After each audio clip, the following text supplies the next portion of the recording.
We are live. Thank you.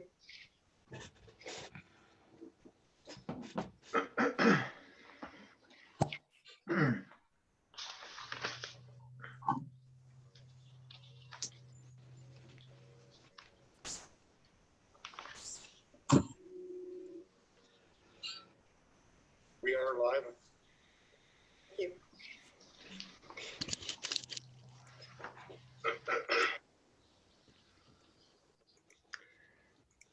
Okay, I'd like to call Ferrisburg City Council meeting to order tonight, Monday, September 21, 2020, 7 p.m. Roll call, please. Mayor Hop, Yes.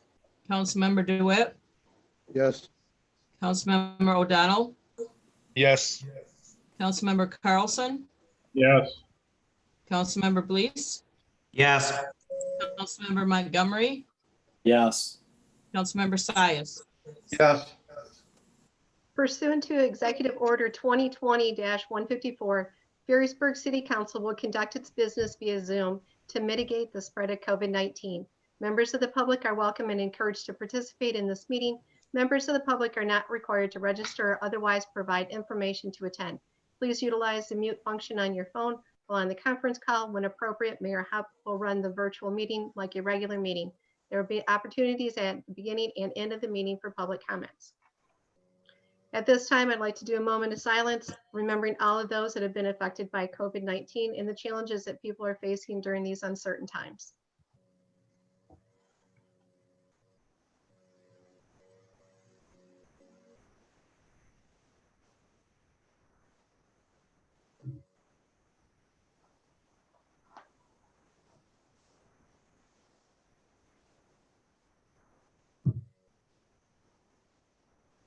Thank you.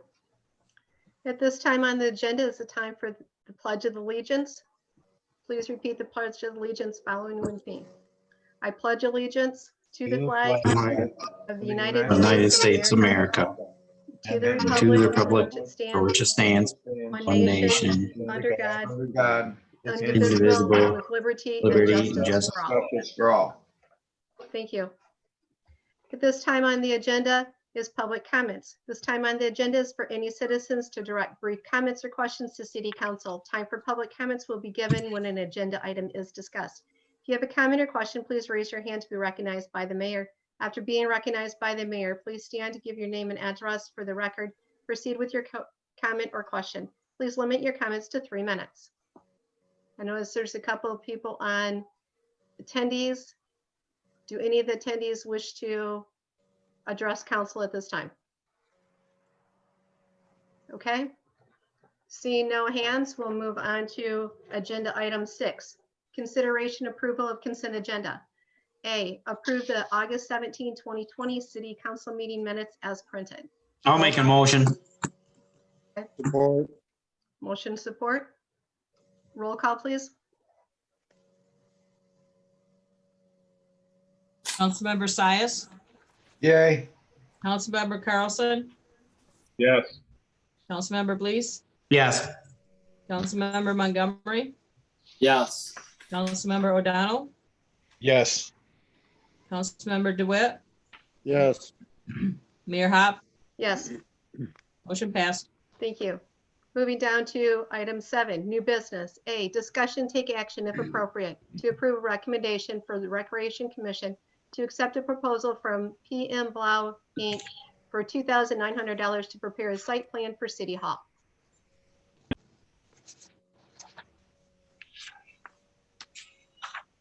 So we need a, yes, So this is, the Recreation Commission has looked at this proposal.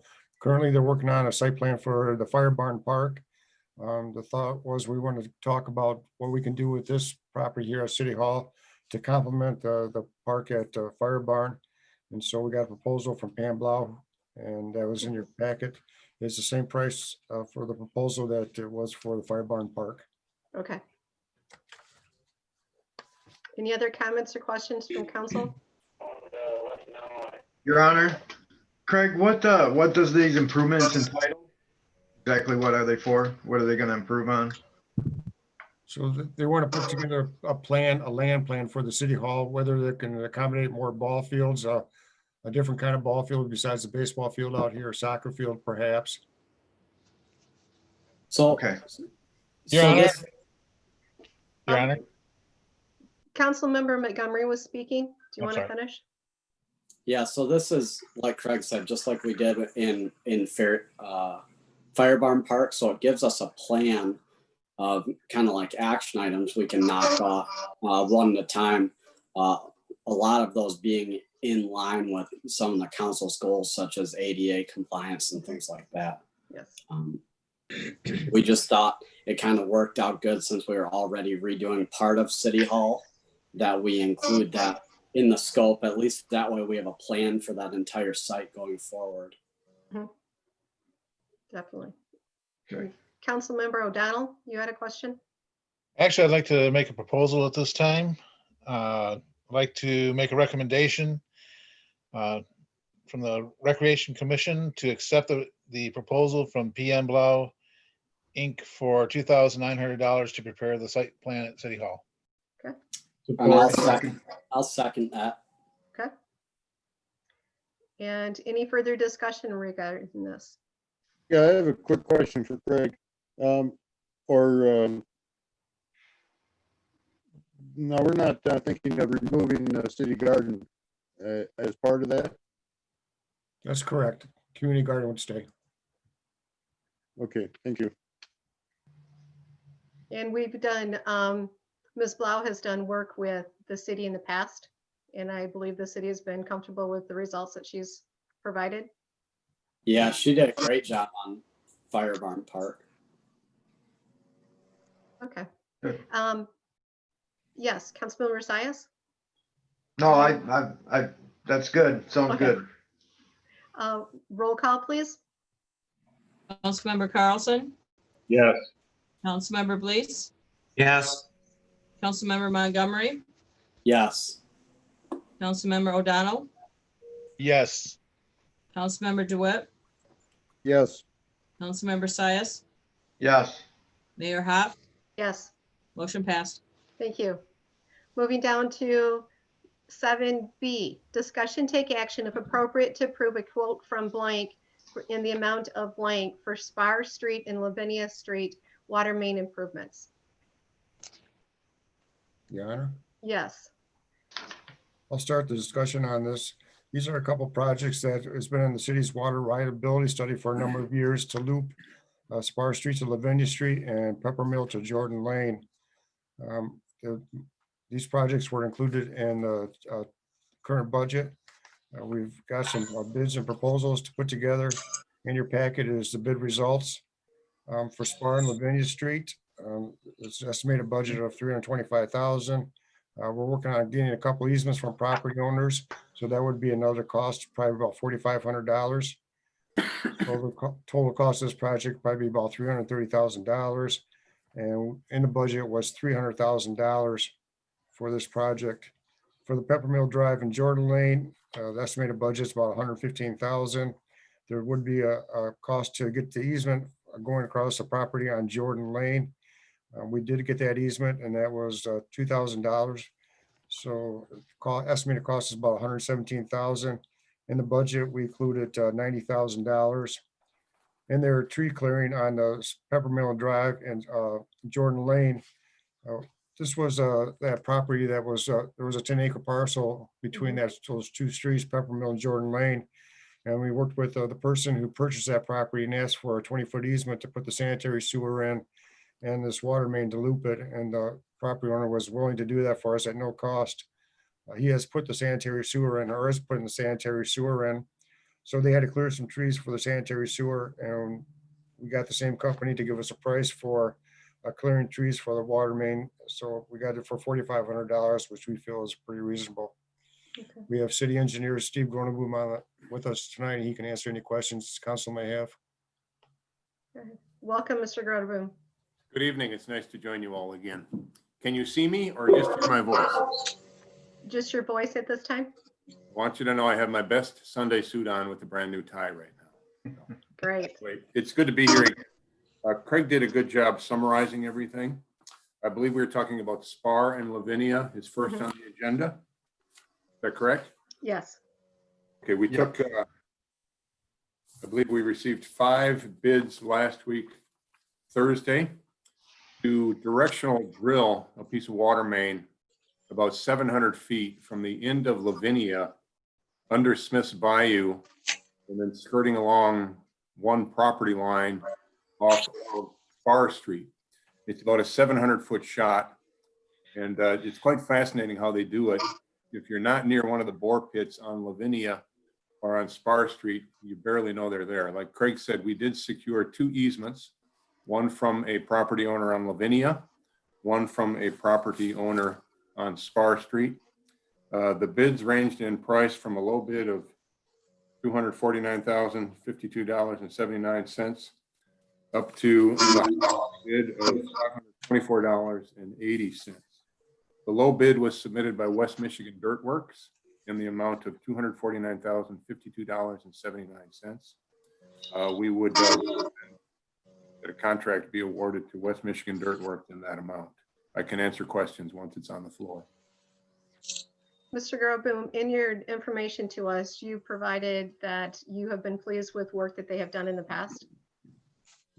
We have. We also put a paragraph in there that said last year, West Michigan Dirt Works did work in the village of Spring Lake. A number of things went bad on that job. One was communication. Another was a contractor, an operator, a dozer operator that actually hit a 6-inch gas main. Did a fair amount of scaring the town. They shut it down. They got it repaired. They got the job done. Earlier this year, West Michigan Dirt Works submitted a low bid for one of our jobs in the village of Spring Lake. Brian Aarons was the engineer on that job. The village said West Michigan Dirt Works is not allowed yet to work in the village of Spring Lake because of issues they had on a job 1.5 years ago. I spoke with Rob Lytle, the owner of West Michigan Dirt Works, about that. And he said, I'm glad you called and asked about that. We did have an issue. We had an issue with communications with the project manager. He would shut down some streets in the village without informing the village or the DPW about it. The second issue they had was with their operator. He said he's actually a pretty good operator. He had a bad day on the job and he did hit a gas main. That operator will not be assigned to this job. The project manager has been let go from the company. We check references on these companies every 1 to 2 years. The last reference we checked was good. Rob gave me a number of jobs, a number of communities that are very happy with his work. And we do recommend that a contract be awarded. Thank you. Any council members have questions to address with Mr. Groboom at this time? Your Honor, I have a question. Yes, I noticed quite a discrepancy in the engineering estimates and the cost of doing this compared to what Dirt Works estimate was. There's over $100,000 discrepancy there. Why is that number so large? I mean, are they lowballing this bid? Or, I mean, why was the engineer estimate at $350 roughly?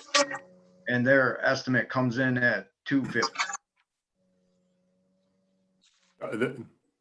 That's a great question. Thanks for asking it. The answer is this: when you are directional drilling water main, things can go really bad or they can go really good. If you recall last year, the village of Spring Lake and the city of Grand Haven did a directional bore for one of their mains under the river. It was 4,000 feet long. I don't know the company that did it, but they got 2/3 of the way done and they lost their drill. They lost 3,000 feet of steel drill. It still sits under the Grand River. Directional drillers tend to bid prices all over the place because they can have issues like that. I am guessing the low bidder on this one, we also spoke with his subcontractor, which is Tip Top Drilling. There's 4 or 5 big directional drilling operators in Michigan. Tip Top Drilling has been in business for 10 years. We called and asked them, do you guys have the right price? Because it's much lower than we thought it would be. They said, yes, we do. Thank you for calling. We've been in business for 10 years. I said, do we have your word you're gonna get this done for that price? They said, you do. We turned in the bid, we will do it. I followed up with a call to the general contractor, which was Rob Lytle with West Michigan Dirt Works. So Tip Top Drilling is a subcontractor to West Michigan Dirt Works. Tip Top Gravel says, yes, we can do it. I called West Michigan Dirt Works after that and said, what if something goes wrong? The answer was this: if something goes wrong, we have Romer Drilling out of Ludington to do it. Romer Drilling is a very big drilling operation. In Pentwater last week, in about 3 days, they directional drilled under Pentwater Lake. They did a shot that was about 1,000 feet long. It took about 3 days to do it. I have Rob Lytle's guarantee, if anything goes wrong with Tip Top Drilling, we will get Romer Drilling in here to do it at no additional cost to the city. So the question, why are the prices all over the place? I hope that addresses it. We always hope we estimate a little bit on the high side, not a little bit on the low side. Thank you for that explanation. So additional questions or comments I have a or? question for Steve. Mhm. And Steve, as I'm looking at, like you, as I'm looking at these bids, you go from 249 to 527. It's $250,000 difference. Can you explain that? I mean, typically your bids are, within. I can explain that in that Accurate Excavator is owned by the gentleman that used to own what's the amusement park north of Muskegon? Michigan's Adventure. Okay, they sold Michigan's Adventure 10 years ago to the Cedar Point, Ohio company. They stayed in the excavating business. He showed up for the bid opening. He was the last one opened, and he said, well, he just started laughing. He said, you're going to see how much I really wanted or needed this one. We've got lots of work. All I can say is I'm guessing they were hoping there was 1 or 2 bidders and they were the low bid. Hoping to jump on a situation. That's all I can Okay. explain. But you're real comfortable with West Michigan Dirt Works? I am after talking to West Michigan Dirt Works and Tip Top Drilling, yes. You do realize your reputation's on the line here too. Excuse me? You do realize your reputation's on the line here too. This turns into a mess. It will probably be the last mess you do for Ferrisburg. So you're real comfortable with it. I'm comfortable with them. They have assured me they can. They're pre-qualified to do the work. There's a saying, I don't get to blow the whistles, I don't get to ring the bells, but watch the sucker jumps the tracks and guess who catches, HE. That would be you. Yeah. We are comfortable they can All do right, it. thank you, Steve. Thank you. So at this time. we Your need a Honor? motion. Yes, I'd like to make a motion. I'd like to move that we approve the quote from Dirt Works for $249,052.79 for the Spar Street and Lavinia Street water main improvement. I'll second Support. that. motion support. Okay, roll call, please. Was there a second? Yes. Yeah. Councilmember Carlson, Councilmember Montgomery. Okay. All your sound went away. Okay, roll call. Councilmember Blees, Yes. Councilmember Montgomery, Yes. Councilmember O'Donnell, Yes. Councilmember DeWitt, Yes. Councilmember Sias, Yes. Councilmember Carlson, Yes. Mayor Hop, Yes, motion passed. thank you. Moving down to item 7C, discussion take action if appropriate to approve the quote from blank for the amount of blank for the Peppermill Drive and Jordan Lane water main improvements. That information was in our packet also. Questions? Your Honor, Yes, I would make a motion we approve West Michigan Dirt Works They're roughly, $600, $700 more than the lowest bid, but they're gonna be in town anyway. And doing two projects, we have, probably more, sway on them if something does go wrong. I would support that. Okay, there's motion and support. At this point, Mr. Groteboom, how would you feel of that decision? Because you had recommended Brenner Excavating. Give me. You guys always keep us on our toes in Ferrisburg here. Give me. You keep it interesting, Councilmember DeWitt. Let me check a couple of items here. I want to check what their water main price was.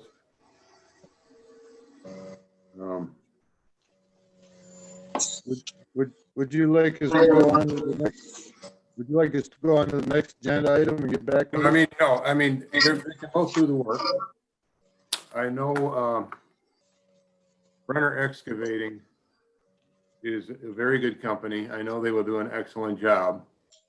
Water main work can be tricky. And I do wonder if there are some issues out on Spar and Lavinia.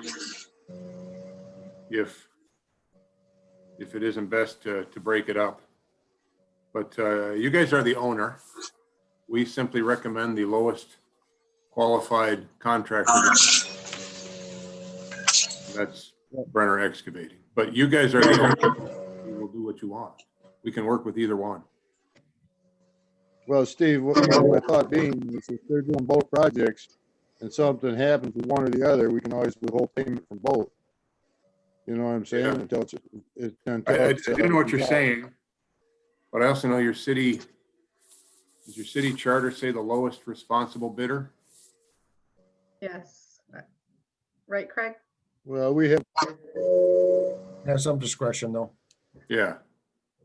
To Councilmember DeWitt's comment, we don't recommend payment. We would never recommend payment for half of a directional bore and jack when it's not done yet.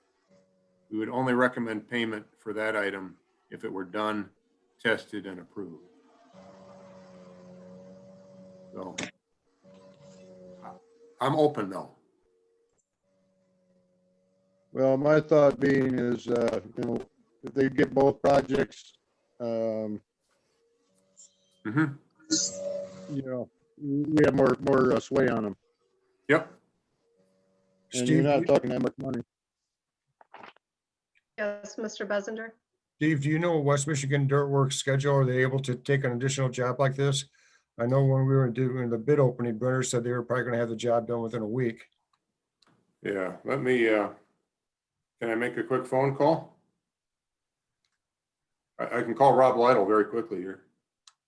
Your Honor, why don't we move on to the next agenda item and then come back to, Steve? Yeah. Give him time to make a call. That's fine. Okay, so at this time, I need a motion and support to table this item. So moved to table. Or, Okay. Roll call, please. Councilmember Montgomery, Yes. Councilmember O'Donnell, Yes. Councilmember DeWitt, yes, Councilmember Sias, Yes. Councilmember Carlson, Yes. Councilmember Blease, yes, Mayor Hop, Yes, motion passed. thank you. Moving down at this time to item 7D, discussion and take action if appropriate to approve a request from Jim McGannon, Basketball Basic, to reduce the monthly lease payment of $700 through December 31, 2020. Your Honor, I would make a motion, we deny that request. Our other, renters are paying the full price now that, they're opening back up. And if he's gonna open up, he can pay the full price that he agreed to in, January, February, whenever we renewed his lease. That I would be support my it. motion. I would support that. Okay, there's a motion and support. Any further discussion? Did he state why he wanted lower rent? I mean, is is he opening up at like with less students or? He indicated that he thought that it might take a little bit of time to get back on his feet after being closed for 6 months. I know that the daycare, when they opened up, their numbers were not as high as when they were closed, so, and we didn't lower their rent, We did not lower their rent, correct? correct? Well, as I'm reading through this, education station's paying full rent, Pioneer Resources paying full rent. I think it's only fair that he pays full rent. There's a motion support. Any additional questions or comments? Okay, hearing none. Roll call, please. Councilmember O'Donnell, Yes. Councilmember DeWitt, Yes. Councilmember Sias, Yes. Councilmember Carlson, Yes. Councilmember Blease, Yes. Councilmember Montgomery, Yes. Mayor Hop, Yes, motion passed. thank you. Moving down to item 7E. This is an introduction of ordinance number 313, an ordinance to amend the city code by amending chapter 154 zoning article 2 definition and article 3 general provisions. May I? Yes, In your packet was a memo dated August 28th from David Jurassic, which gives a nice overview of the changes here. Starting on the first page, a commercial vehicles definition was added, and a sharing box, the definition was added. Moving on to section 3.90, there's been some discussion on residents putting fabric screening up for a fence. We just wanted to include that in the fence ordinance and to add that it needs to be kept free of deficiencies and kept upright. So that was added to the ordinance. On the next page, on commercial vehicles, it would be that no commercial vehicle more than 10,000 pounds would be allowed to park in a residential parking or driveway. Work vans, pickup trucks would be allowed, just the large vehicles, they're not going to be allowed on the driveways. That's current practice. We just want to clarify that in the zoning ordinance. Moving on to section 3.120, wood used from home heating. Just put in there that it has to be 25 feet from public right of way. Same thing with compost piles. It has to be 25 feet from public right of way. One of the issues that we're having is some of these through lots in here where it has borders the street on the front and the back. We want to make sure that these compost piles and wood piles were 25 feet back from the back street.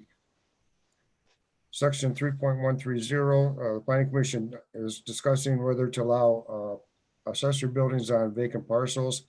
They tabled that section of the draft ordinance till the next meeting. We move on to page 4. Talks about accessory buildings. Basically, it has to be 25 feet from public right of way. And basically that was the same reason as the wood and the compost for these lots that are border a street on front and back, to make sure that the accessory buildings was 25 feet back from the rear street. So that way, when that's on that rear street, if a house gets built next to it, they don't have a compost pile or a wood pile or accessory building, and will be considered their front yard. Section 3.130J, accessory buildings in non-residential zoning districts. There's really no change in there. That's just to clarify that the zoning ordinance regulations that are in the book now continue. Section 3.130, sharing boxes. These are these little boxes are library boxes where you see take a book, leave a book. I just want to regulate those, that they need to be where they need to be on a property, what size they can be, and so forth. Moving on to page 5, we have driveway location and parking limits. Currently, some of the regulations for driveways are located in Article 3 and Article 6. This is going to combine them into one section of the zoning ordinance. One of the minor changes in here on 2A1 little I2, the carport may be equal to the width of the garage, the driveway. Some houses may have a 3-car stall garage, and this will allow them to have a garage or the driveway, the width of the garage. And then at the end of that paragraph, it talks about where it needs to decrease and taper to 25 feet, which is the required width in the zoning ordinance now. The next paragraph, triple I, just talks about that turnout pads not to be used for parking spaces. Go on to page 6, item 3, deviations to driveway requirements. Typically, or right now in the zoning ordinance, if a driveway does not meet the requirements of the zoning ordinance, the applicant has to come before a planning commission and get approval. We've been using the standards for variance from the zoning board of appeals. This just creates the standards for deviation from a driveway in the zoning ordinance. We have planning commission chairman Jonas on the meeting with us. If you have any questions for me or him, we'd be glad to answer them. Okay, thank you. Does any council member have questions for Mr. Jonas at this time? I have a question for Craig. Okay, Craig, I'm looking at number 8 here. Driveway shall be separated by street intersection at no less than 25 feet. I see a problem on some of these small lots where you have a corner lot with limited street frontage and exist situation where they want to put a garage on, and the only way they can do it could impact within that 25 feet. Is that an issue in your mind? I mean, sorry. we've had several. Whereabouts are we referring to? Page 6, number 8. Driveway shall be separated from street intersections by no less than 25 feet. Okay, Okay. We have a lot of small lots, particularly in the inland overlay district. They can be 60-foot lots. If you have a corner lot with 60 feet, depending on the layout of the house, that could be practically impossible to meet. You understand where I'm coming from? yeah, Particularly in the small lots along the waterfront. Is that something we could delete, change, or set up a process that they could come to the zoning board of appeals or the planning commission to? That one really sticks in my craw because we've had several issues where we have small lots. You could actually prevent someone from building a house because we require cement driveway. If we don't have room to do it within 5 feet of the intersection, we could not allow a building permit to be issued, correct? well, the driveway needs to be 25 feet from the intersection. So that's to help keep clear vision and safety from cars coming around the corner. Even on a 40-foot lot, they could put it on the other side of the intersection to still meet that 25 foot. Possibly, depends which way the house, the layout of the house on the property. You know what I'm saying? Yep, if they couldn't meet You it, require a drive. Excuse me? if they couldn't meet that section of the zoning ordinance, they would have to come before the planning commission and request a deviation. So technically, we would deny them a building permit if the deviation wasn't approved. Zoning board cannot approve a deviation All the driveway from deviations. that will go to planning commission. So in theory, we require a garage and we require a cement driveway. If there's no way to position the house and the garage on the lot, we would have to deny them a building permit. Am I correct in assuming that? Well, this will go before the planning commission. They would go by the standards that are in your draft ordinance. That it's not going to impact traffic visibility or cause safety concerns is what they would probably look at. Yeah, I have a real issue with that one because I think is Roger still on I mean, if you have a substandard lot, which we have many of, and they tear down a house, as we're, you know, we're wanting them to tear down these little cottages and build a better house. Depends on how it is situated on the lot. We could not allow issues if they can't meet this 25-foot intersection. You know, we're talking a few little dead end streets along Lavernia, or along Lakeview, where all those lots are. There's a few downtown, the old part of Ferrisburg, down by the old church, by the city garage, are substandard width-wise. I think we're going to inhibit the growth of Ferrisburg and the removal of some of these older houses and replacement because of this particular thing in there. I would like to hear Roger's interpretation. Mr. Jonas does have his hand raised at this time. Yes, Go ahead. Yes, Mr. Jonas? yes. There's several ways to put a driveway on a piece of property. You, right now, you can't put a driveway in a right of way, and you have to have a 25-foot setback from a right of way anyway. And you just take that driveway right straight into your house. It doesn't have to be beside it, because your house can't be built in that 25 feet anyway. So you can't put a house there, therefore you can't put a driveway there. You have to position your house. We have many of them in Ferrisburg there where the driveway goes straight towards the house. And the house can't be 25 feet. It has to be 25 feet from the intersection anyway. So that's the reason for that. It's a safety issue. You know, it's like any other thing that you can't obstruct the corner view, vision, and things like that. So we have a lot of houses that have driveways that fit on a lot. They're very clever.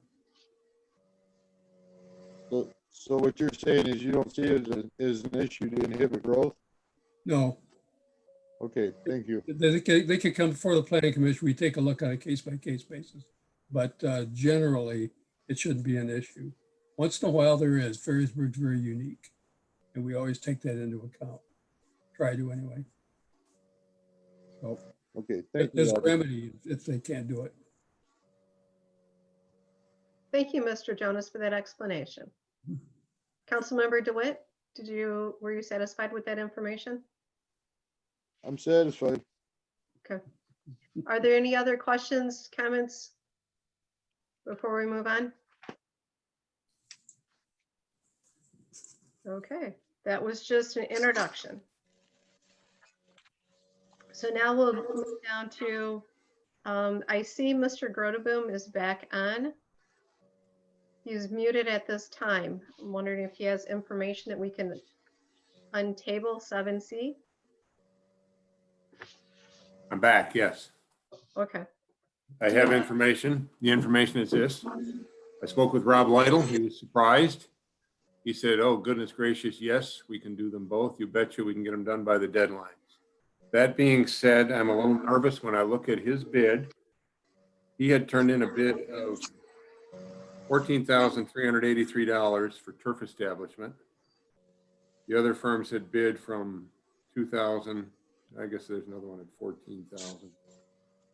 His price for water main is extremely low at $47.72 per foot. That's an excellent price. I mean, the wholesale price of 8-inch water main, I believe, is around $36 a foot. All the other prices for the water main installation are $83, $75, $88 per foot. So he's about 60% of the others on his price for water main. As engineers, one of the things we always do is look for unbalanced unit bids. It just seems like his price for water main as an individual item is way too low, and then other prices are very, very high. I'm just nervous about awarding him 2 jobs in the city of Ferrisburg. I would still recommend Brenner Excavating do the work. We know they will do an excellent job. thank you But very much. you guys Mr. are Groteboom. the owners. That's what I have. Okay. So at this time, to make any changes at all, we have to untable 7C. Your Honor, I'd make a motion to untable 7C. Support. Okay, motion and support. Roll call, please. Councilmember DeWitt. Councilmember DeWitt, Yes. Councilmember Sias, Yes. Councilmember Carlson, Yes. Councilmember Blease, Yes. Councilmember Montgomery, Yes. Councilmember O'Donnell, Yes. Mayor Hop. Yes. Your Honor, at this time, I'd like to make a motion. Okay. That we a quote from West Michigan Dirt Works for $86,948.15 for the Pepper Mill Drive and Jordan Lane work water improvements. Support. Okay, there's motion and support. So in your motion, you're not going with the engineer's recommendation for Brenner Excavating, correct? Correct. Correct. Your I think- Honor, Yes. before we go any further, I already am kind of leery of Dirtworks and with the first contract with their history and their past. And now throwing this job on top of it, it just makes me really leery. Maybe we should just, instead of giving them a big project or two big projects, or just give them one small project, see how they do, and then move on from there. But it makes me leery going forth with Dirtworks at this point. So Okay, I would definitely stick with Steve's recommendation with Brenner. with Brenner. Okay, Yeah. Your Honor. I'm not sure there's any point of going against the engineer's recommendation just to cost ourselves $6,000. I'm not seeing a benefit to the city itself of going against the engineer's recommendation. okay. Thank you. Councilmember Carlson? Yes, question, what's our history of doing jobs with Dirtworks and with Brenner? Craig or Mr. Groteboom? It's been in the city of Ferrisburg with Brenner or West Michigan Dirt Works. I don't know that you have that much experience. We have done some smaller jobs with West Michigan Dirt Works several years ago, not in the city of Ferrisburg. As far as Brenner Excavating goes, I've done some $2 to $3 million projects in Talmadge Township that I can think of. There was another one that they did in the city of Kentwood for about $1.5 million, I believe. That's referencing Brenner Excavating? Brenner Excavating, that's correct. Your Does that Honor, answer your question, Councilmember Carlson? yeah, Craig, have we done work with Dirtworks or Brenner? I don't recall either one, really. Thank you. Your Honor, Yes. we have in the past, when we've looked at bids, not gone with the lowest bid due to the fact that we figure that in the future, it would benefit the city with one company that's had a better reputation. But my feeling in this case is, along with Councilmember DeWitt's, that we would, if they're good enough for one project, they should be good enough for both projects. And I think we would definitely benefit in the end. Thank you. So I'm not saying they're not good enough for both projects. I'm just saying we have another company that's equally as good for $6,000 less. I feel like it's our financial responsibility, especially with the engineer's recommendation, to take that lower bid. Your Honor, Yes. I don't know where Will's getting these figures from. I'm looking at the figure. Brenner Excavating is 85,621. You're right. I misread that. $1,000. Yeah, $1,000 difference. You know, I agree with that. with two projects, we have more. I won't say, more sway over, if there is an issue. I just think, like Tim says, if they're good enough for one, they're good enough for the other one. Steve recommended it for the one. So why would we wishy-washy about this one? I just don't understand it. If Steve said they're good enough for one, he recommends them. Why aren't they good enough for both? Okay, That's it. I'm done. any other comments? Yes, Mr. Buzinger. So I just, out of the city code, it talks about when opportunity for competitive bidding is provided, contracts and purchases shall be awarded to the lowest responsible bidder. In determining lowest responsible bidder, in addition to price, the department head, purchasing coordinator, or the city council shall consider the bidder's ability and capacity to skill to perform the contract, the character, integrity, reputation of the bidder's previous and existing compliance with laws, the sufficiency of financial resources of the bidder to perform the contractor, the availability and adaptability of supplies, materials, and equipment, the bidder's ability to provide future maintenance and service to the extent required by the contract, the number or scope of the conditions attached to the bid, the brand, make, or type of product being proposed by the bidder, if all bids are received from the total price, quality and service being equal, the contract should be awarded to local bidder. Okay, thank you. Your Honor, Yes, Councilmember, please. I did have a comment. I'm gonna kind of agree with Will and Jerry on this and Steve, just because Brenner is the lowest bid. They're $1,300 less than West Michigan Dirt Works. And yeah, there's something not quite right with the numbers all bounce around when you look at the little itemized sheet here of all the stuff on there. And then I think I just agree with Steve. I would take the engineer's recommendation on this at this time. Another thing is, I think if we agree to allow the bid to Brenner, it gives us a chance to look at them and their quality of services along with West Michigan Dirt Works, and then see how they are on that project too. So I would take Steve's recommendation on this one and allow Brenner the bid. Okay. So at this point, the motion on the table reads, Ms. Waringa, could you please reread the motion that's on the table? Motion on the table is to award this contract to West Michigan Dirt Works for $86,948.15. Okay. So at this point, we'll do a roll call on that motion that was just read. Unless there's further discussion that needs. No? Okay.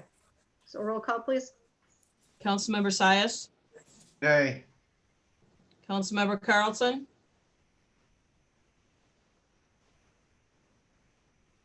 Councilmember Carlson, No. thank you. Councilmember Blease, No. Councilmember Montgomery, No. Councilmember O'Donnell, Yes. Councilmember DeWitt, Yes. Mayor Hop, No. motion failed. So at this time, we are looking at what I'm hearing from council is entertaining a motion possibly with utilizing Brenner Excavating. Yeah, I'll make a motion to utilize Brenner Excavating for a quote of $85,621.10. Support. Motion and support. Any further discussion? Okay, hearing none, roll call, please. Councilmember Carlson, Yes. Councilmember Blease, Yes. Councilmember Montgomery, Yes. Councilmember O'Donnell, Yes. Councilmember DeWitt, Yes. Councilmember Sias, Yes. Mayor Hop, Yes, motion passed. thank you, Mr. Groteboom, for your assistance.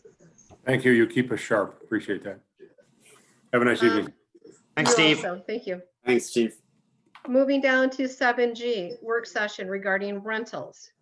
Mayor Hop, Yes, I missed one. 7F, ordinance 314. Oops. 7F. 7F. 7F, introduction of ordinance number 314, an ordinance to amend the city code, chapter 32, boards and commissions. So in your packet was a draft copy of ordinance 314. At the previous meeting, a couple meetings ago, city council reviewed boards and commissions and discussed the youth council. Over the number of years that the youth council's been on the city books, we have not been able to get a full council. Working with the schools and visiting and advertising, we just not haven't had any interest in the youth council. So this ordinance here repeals the youth council, removes the reference of the youth council member being on the beautification commission or the recreation commission.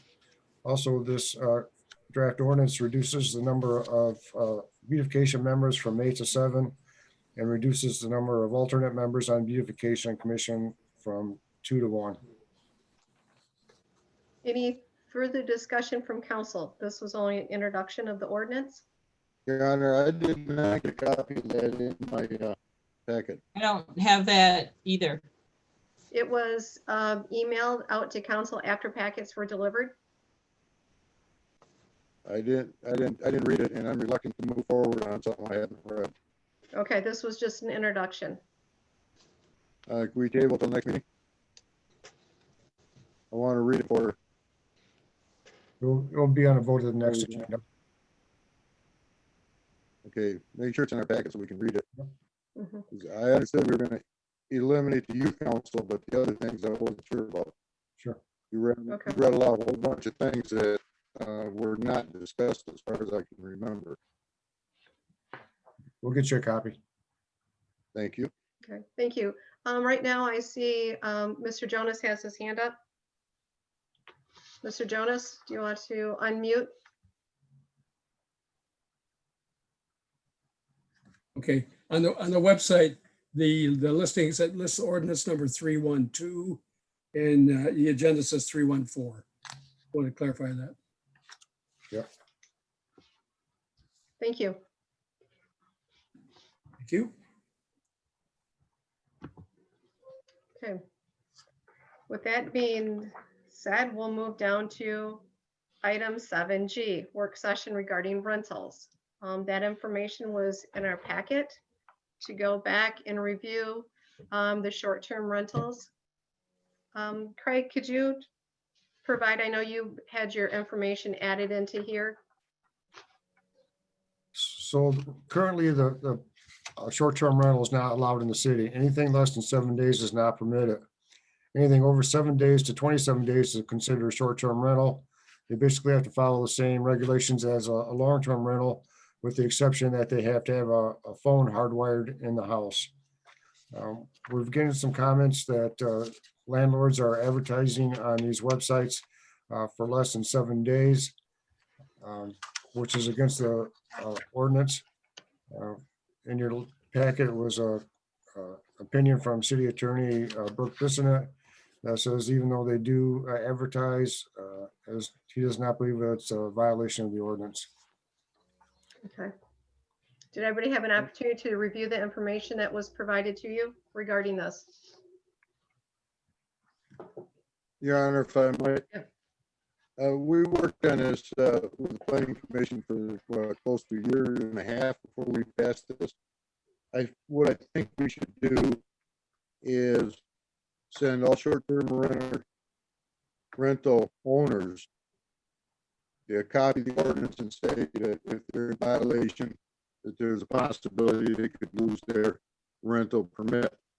Now, there are steps to get a $100 fine and a $500 fine or whatever. But I think we need to reinforce that with a letter to all the short-term rental owners to just reinforce the fact that, hey, we are watching. Trying to catch them is going to be practically impossible. We don't have the staff or the time to sit there and make sure that they're adhering to the code.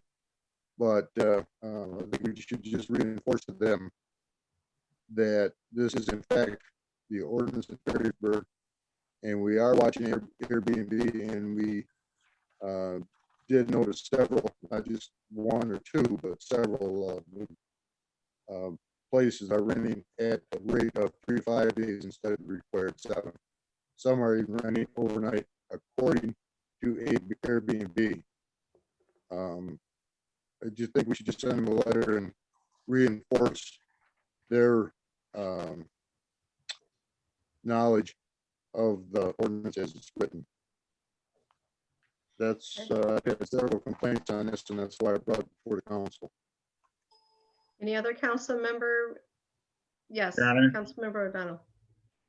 Your Honor, I think that we should, I agree with Councilmember DeWitt on this. If they want to argue that they are telling people that it's 7 days, then they need to prove that they are,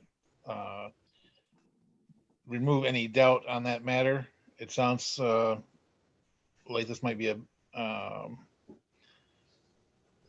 marketing ploy on the part of some of these large rental organizations and people that have multiple houses to attract business, but they need to be at the same time truth in advertising. They need to put in their 7-day rental, and that way if anything comes up, then they can say, hey, we advertise for 7-day rental.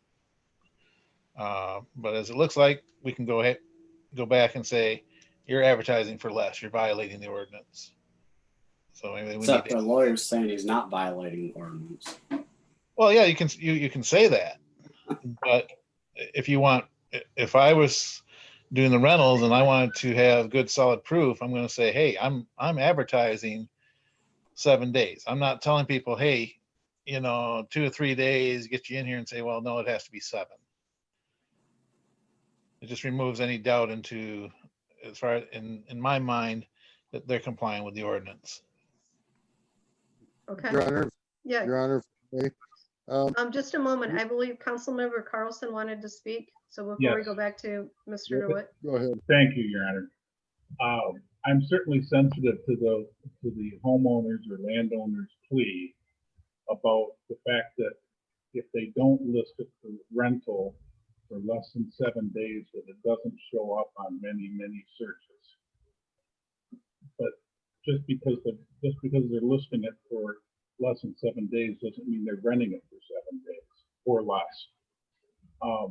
Is there any way we can go in and prove by looking at their books that, hey, you had a 3-day rental here or a 2-day rental there, and catch them that way rather than through an audit process, rather than the sheriff's going there and because of a noise complaint and finding out that they're there for a 2-day rental? Mr. Bessinger, is that possibly something if council gave a directive to the city attorney to review and issue an opinion? You can ask the city attorney that, sure. Okay, would council want to give a directive to the city attorney to review this for an opinion? Yes, definitely. Okay, I would think that potentially the city could require some type of logbook for each piece of property with the renter's name and contact info and that type of thing, and be able to backtrack what in the heck's happening in each property for X number of months or 2 years or whatever it is, and put that in as a requirement. okay. So at this point, is this something that just by a nod of voice that council, the majority want to move forward with having the attorney review? Your Honor, I believe that if we did that, we'd have to change the entire ordinance to include that in the ordinance as it's currently written. Just to clarify Brooks' opinion, he said that just because there are on Airbnb, there are days that are blocked out for certain rentals. And his opinion was just because that day was blocked out, that could be for maintenance of changing a furnace, changing a water heater, whatever, or modeling or painting or whatever. So we could not go by that as proof that they had in fact rented it by a day, just because a day is blocked out in their calendar. That was his opinion. Now, I agree with Mr. Carlson to the point that there are some people that are taking advantage of this and are not abiding by the ordinance. However, I think to enforce Mr. Carlson's suggestion, which I agree with, by the way, we would probably have to rewrite that ordinance to include that that provision. Am I correct in that assumption, Craig? Yeah, it depends on what the city attorney comes back with. If it's even permissible, we would have to amend the ordinance to include that. Okay, just so we're all on the same page, you know. And that potentially is something that Go ahead. planning commission could revisit for a revision. Correct. Just so we're aware that I still think that our best course of action at this point would be just to send out a letter reminding them and then move forward with the enforcement as Mr. Carlson suggested. That would be my thought at this point. Just so that all the landlords, there's no doubt in their mind as to what the ordinance states. So just shoot out the ordinance and send it to all of them, and just say that the city will enforce the ordinance as it's written, something to that effect. Do we have the support of council to give that directive to staff to provide letters to all short-term rentals within the city? It needs to be a directive from council to staff if that's the direction that we wanted to go. So we just want to send them a reminder letter of what the ordinance says? Councilmember DeWitt, is that what you're Basically. suggesting? That's what I'm suggesting. And then move forward with Rich's suggestion that they log their rentals. So then if there is a complaint, we can go back in and they have to prove to us that it's not violated. That would be something that planning commission and city council would have to address in the future. But at this point, just to remind them, hey, you know, this is what the ordinance says. And if you're in violation, the city will enforce the ordinance as written. That's all. So you want them to provide us documentation that they're not breaking the Well, rule? not at this point. Not at this point. You know, Rich put forward a proposal that we include that in the ordinance. Now, that's something the planning commission would have to go through, present to the city council, and we would have to amend the rental ordinance to include it. At this point, I would just like a letter sent out saying, hey, you know, this is what the ordinance says. There are people, you know, the city is prepared to enforce the ordinance as it's written. And that's all we need. I'm not accusing any particular landlord at this point, but just to put a reminder out there that this is in fact what the ordinance states. Does that know clarify for a it for you, fact Councilmember Montgomery? Yeah, I would be fine with sending them a reminder as long as we make it very clear in the letter that's only a reminder. We're not accusing anyone of breaking. Correct. Correct. Yes. So is It's that just a document. Councilmember O'Donnell? I agree with that. Sounds good. Okay. Is this a support of the full council to give the directive to staff? Shake a Yes. head, thumbs up. Okay. Yeah. We want to do it. At this time, actually, Mr. Jonas has his hand raised. So, Mr. Jonas, if you'd like to speak. I would please, thank you. A quick comment. Number one, first of all, I appreciate your support for the ordinance that we spent a lot of time on writing it. It was a compromise between everybody in the city, kind of. We didn't make anybody happy. We made everybody equally unhappy, I guess. But anyway, I appreciate your support. And I think we found one of the most effective enforcement, the things that we have in the city are the neighbors. The neighbors are the ones that, when they see something going on, sometimes they say something. And I think it'd be important to put in this next city newsletter, something about what that ordinance states. Everybody knows that way too. But I appreciate your support, and then the idea for enforcement, I agree with. Okay, thank you. Any more discussion around this work session?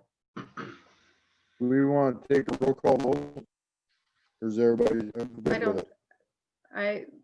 what I was seeing on the screen is I was seeing people were in agreement, and voices that were being stated were in agreement of the directive for staff to mail out the letter, making sure that it's just a Okay, cool. reminder, without it being assumed that it's a violation. Okay. Yeah, Mayor Hoff, Everyone. I would like to add that we, like Mr. Jones said, we add that to our newsletter also, Yes. just as a definitely. reminder.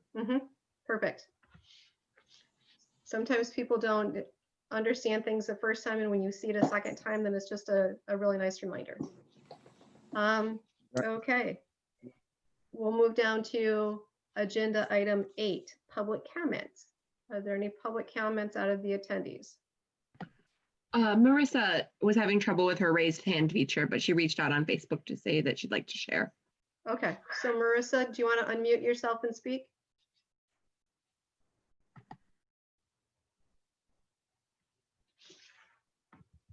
There, okay. Go ahead. Hey, last week I was down at Coast Guard Park, sitting on the bleachers by the softball field, and I noticed that, I'm gonna say all, the majority or all of the welds on those bleachers are either cracked or completely broken apart. And I'm in fear that too many people sitting on those bleachers, it will collapse. They are in bad shape. Mr. Bessinger, is this something that the DPW could? We'll inspect them tomorrow. Okay, Thank you. you're welcome. Thank you for sharing. There's a couple of hands that are up. Mr. McQuaid, would you like to speak, please?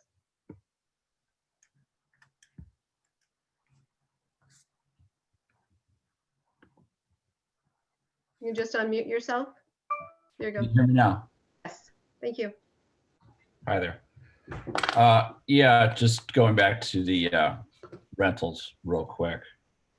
Kind of reminds me of Godfather 3. Just when I thought I was out, they pulled me back in. I thought I was going to get through a whole summer without talking about this. I made it pretty close. Anyhow, the 7 days is really the foundational cornerstone to the ordinance that, as Mike said, we spent a lot of time on. That statistically has been proven as a deterrent to the bachelor parties and the weekend parties that you typically see with short-term rentals. And I think we all know what happened on Roosevelt and the situation that we had there. And quite frankly, they still continue to abuse the ordinance, in my opinion. That being said, I was surprised by the city attorney's feelings. I'll leave it at that. I do think that it is a violation of the ordinance, and I guess if we got into the FTC, we could really drill down deep into what was legal and what's not. But that being said, a couple of suggestions that I would have in addition to what you're already doing. I've listened in on some of the Grand Haven City Council meetings, and I know Andy Cannon over there. I don't know if you know Andy, but they have a way of somehow tracking the number of stays and the duration. I'd be curious to find out how they're doing it. Maybe it's something that the city of Ferrisburg could replicate if it's something that is easily accessible. And then the other option, of course, would be to go back directly to Airbnb and VRBO and report the violators. They're doing supposedly a better job of self-policing now due to all of the problems that short-term rentals have caused. Those are my thoughts. I'd be interested in your feedback. Thank you for sharing that. We'll gather this information and I'm sure this will appear in a future work session also. Mr. Jonas, One more thing, I wanted to remind you, on Saturday, October 3rd, at Coast Guard Park from 2 to 4, the master plan, the first draft of the master plan for Ottawa Sands will be presented. It'll be time for comment to the Parks, the Ottawa County Parks Commission. So just to remind you, Coast Guard Park, Saturday, October 3rd, 2 to 4 o'clock in the pavilion. thank you for sharing that. Assuming there's no water there. Okay. Then we have Nicole Vandenberg, if she'd like to speak. Her hand is raised.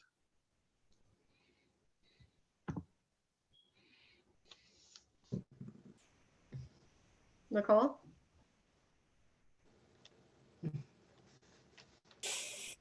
She's unmuted, but I'm not hearing anything.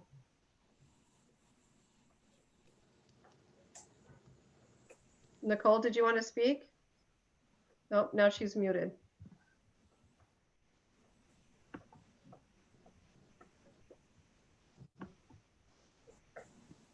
Nicole?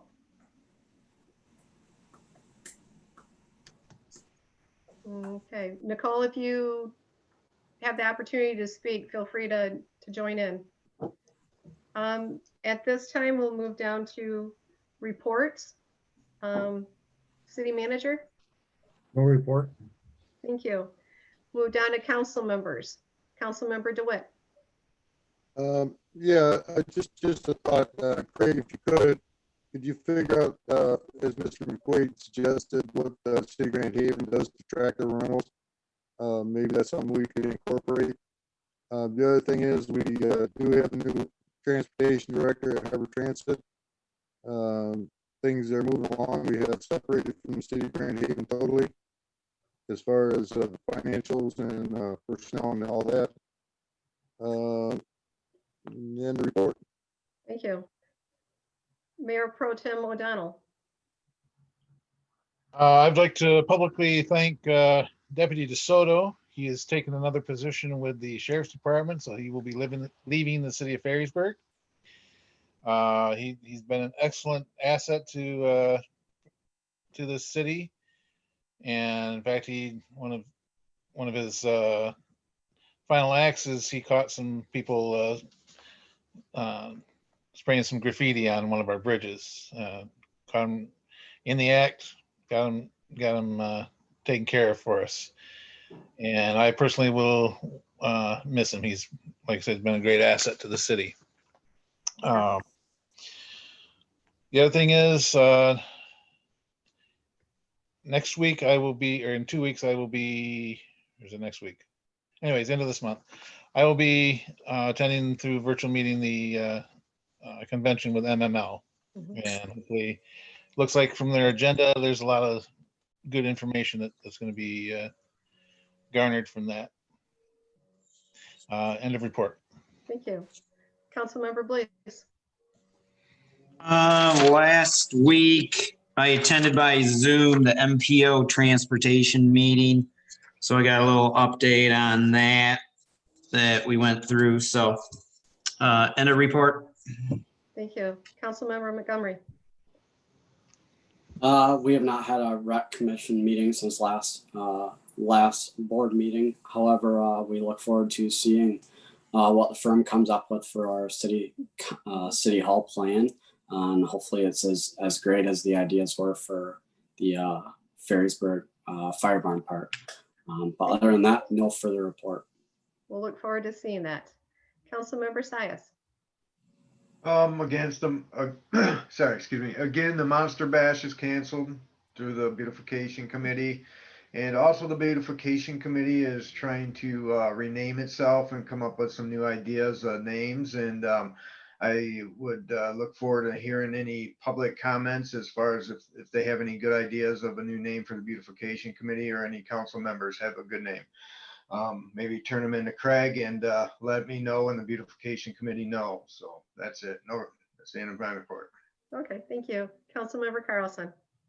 Yeah, thank you, Mayor. Roger Jonas just celebrated a birthday. Dedicated member and the leader of the planning commission, so feel free to reach out and thanks. And the report. Thank you. I just had a couple of things. First of all, Katie, thank you so much for your time that you've spent at the city. Truly appreciate your work. And we wish you the best as you move forward. And then, oh, let me back up. We need Ms. Wieringa has a question. For the council members, we've hired Mary that is Yes. replacing Diana, who retired. So if you're in the area, I want to stop by and say hi, and so she can get to know you, that she'd probably appreciate that. That was next on my list. So thank you very much for sharing that. Anyways, moving forward, also to follow up behind Mayor Pro Tem O'Donnell in regards to Deputy Soto. Yes, he will be truly missed by many of us, and thank him for the hard work that he did with the apprehensions this past week. And just reminder for council members that Mr. Buzzender sent out an email earlier regarding the CARES Act, and if you have an opportunity to review that information, just as a informational piece. So no action needs to be taken on that. And a report. Motion to adjourn. Support. Have a great night. Good night, all. Good night. Yeah. Yeah. Thank you for the internship. I really appreciated it. Thank you, Katie.